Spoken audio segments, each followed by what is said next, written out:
જામનગરથી મહત્વના સમાચાર સામે આવી રહ્યા છે। જામનગરમાંથી આ સમાચાર સામે આવ્યા છે। જામનગરમાં જૂથ અથડામણ સામે આવી છે।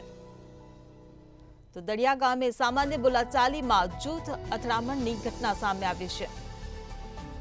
ધોકા પાઇપો વડે થયેલ હુમલામાં 5 લોકો ઇજાગ્રસ્ત થયા છે। 3 મહિલાનો સમાવેશ છે।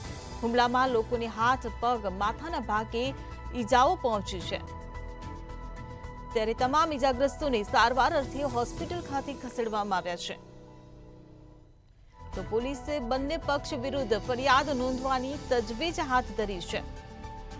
જામનગરથી આ સમાચાર મળી રહ્યા છે। દડિયા ગામે સામાન્ય બોલાચાલીમાં જૂથ અથડામણ થઈ। સંવાદદાતા સાગર સંઘાણી આપણી સાથે ફોનલાઈન પર જોડાઈ ગયા છે। જે સાગર, જામનગરમાં જૂથ અથડામણની ઘટના સામે આવી છે, શું છે વધુ અપડેટ? જે ચોક્કસ વાત કરવાની છે। જામનગરના દડિયા ગામે જે જૂથ અથડામણની જે બનાવ બન્યો છે, જેમાં 5 વ્યક્તિ છે ઇજાગ્રસ્ત થયા છે।